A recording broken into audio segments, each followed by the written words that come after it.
तो तेलुगु में रघुनाथ और रंगनाथ रामायण है, उड़िया में रुईपात कातेड़पदी रामायण है, तो कन्नड़ा में कुमुदेंदु रामायण है।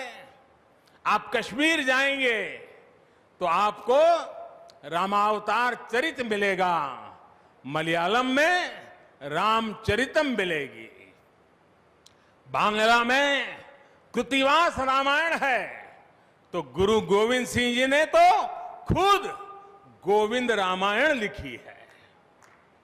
अलग अलग रामायणों में अलग अलग जगहों पर राम भिन्न भिन्न रूपों में मिलेंगे, लेकिन राम सब जगह हैं, राम सबके हैं।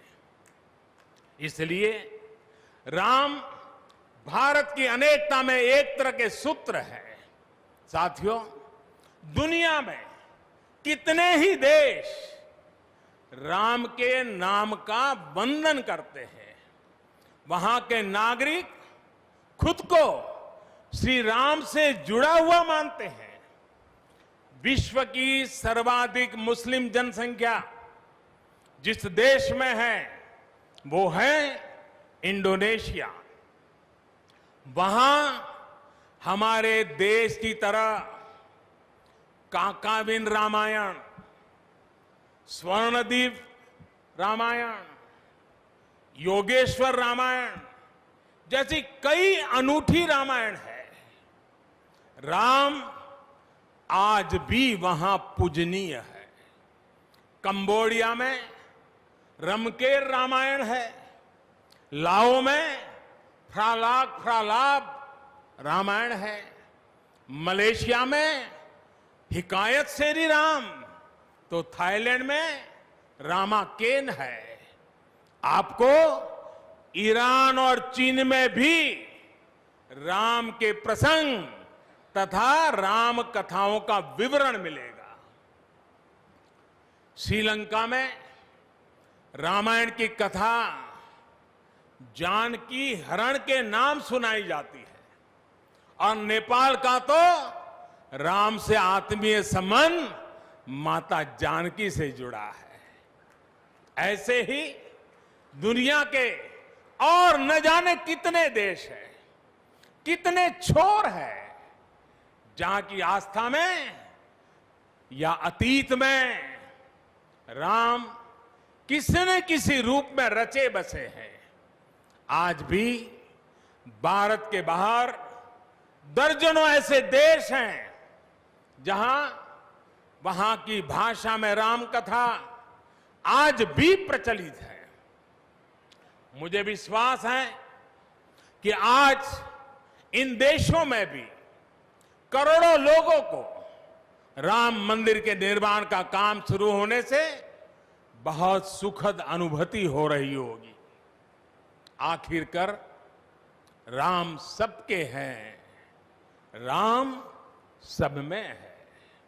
साथियों, मुझे विश्वास है कि श्री राम के नाम की तरह ही अयोध्या में बनने वाला भव्य राम मंदिर भारतीय संस्कृति की समृद्ध विरासत का द्योतक होगा।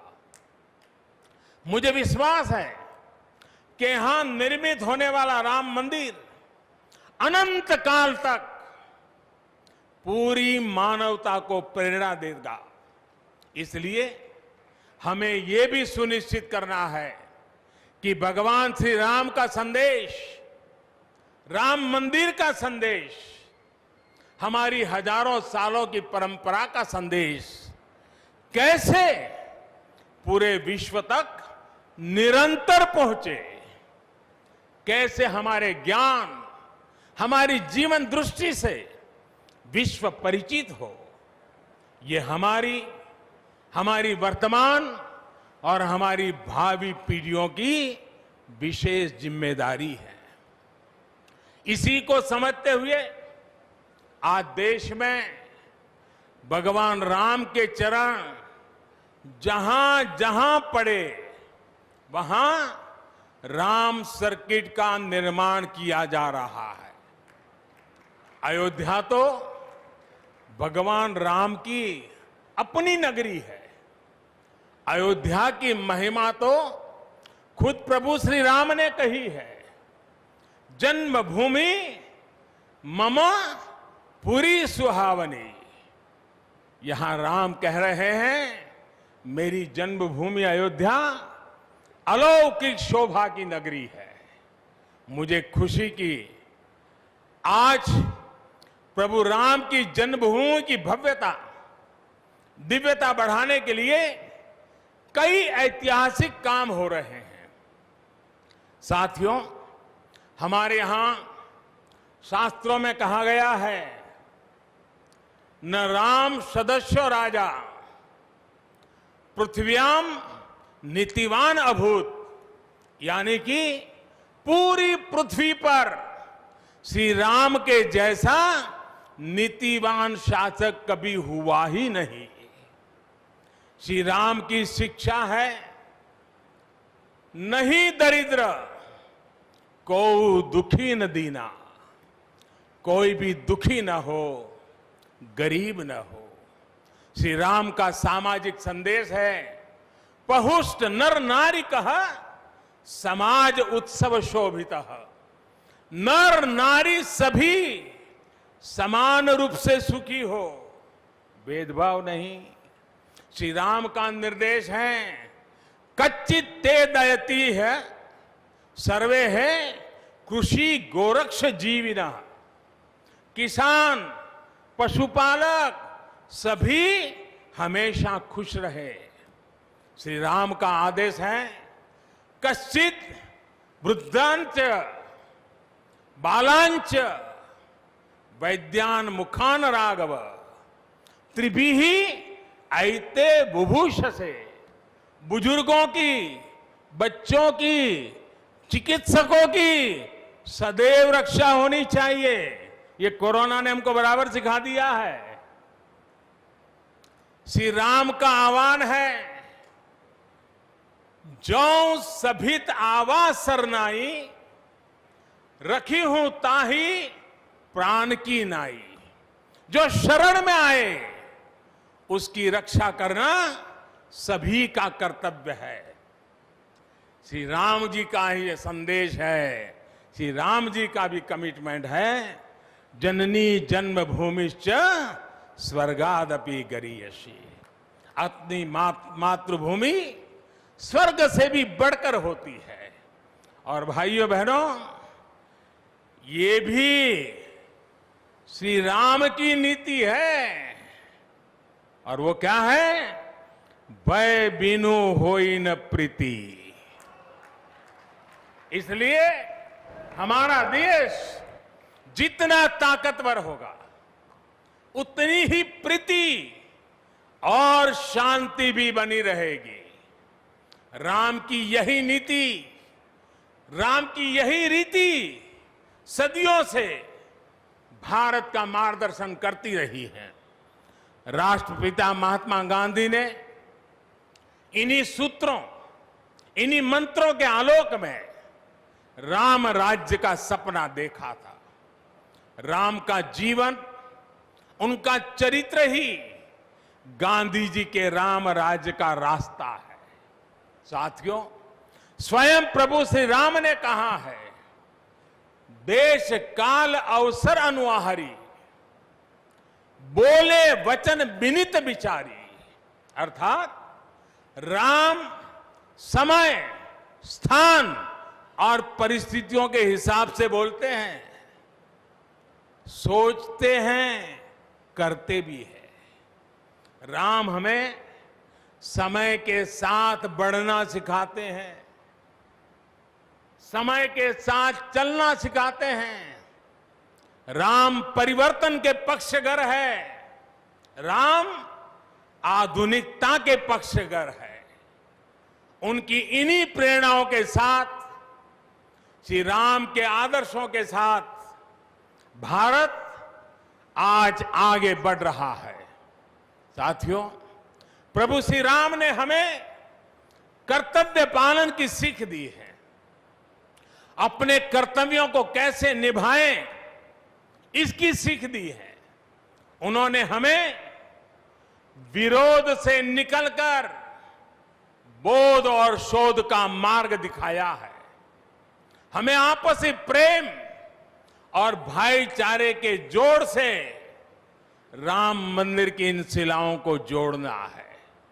हमें ध्यान रखना है, जब जब मानवता ने राम को माना है, विकास हुआ है। जब जब हम भटके हैं, विनाश के रास्ते खुले हैं। हमें सभी की भावनाओं का ध्यान रखना है। हमें सबके साथ से, सबके विश्वास से सबका विकास करना है। अपने परिश्रम, अपनी संकल्प शक्ति से एक आत्मविश्वासी और आत्मनिर्भर भारत का निर्माण करना है।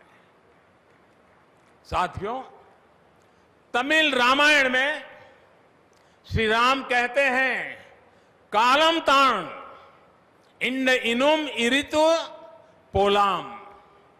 भाव ये कि अब देरी नहीं करनी है, अब हमें आगे बढ़ना है। आज भारत के लिए भी, हम सबके लिए भी भगवान राम का यही संदेश है। मुझे विश्वास है हम सब आगे बढ़ेंगे, देश आगे बढ़ेगा। भगवान राम का ये मंदिर युगों युगों तक मानवता को प्रेरणा देता रहेगा, मार्गदर्शन करता रहेगा। वैसे कोरोना की वजह से जिस तरह के हालात हैं, प्रभु राम का मर्यादा का मार्ग आज और अधिक आवश्यक है। वर्तमान की मर्यादा है 2 गज की दूरी, मास्क है जरूरी। मर्यादाओं का पालन करते हुए सभी देशवासियों को प्रभु राम, माता जानकी स्वस्थ रखें, सुखी रखें, यही प्रार्थना है। सभी देशवासियों पर माता सीता और श्री राम का आशीर्वाद बना रहे। इन्हीं शुभकामनाओं के साथ सभी देशवासियों को एक बार फिर कोटि कोटि बधाइयां। मेरे साथ पूरे भक्ति भाव से बोलिए, सियापति रामचंद्र की, सियापति रामचंद्र की, सियापति रामचंद्र की। बहुत बहुत धन्यवाद।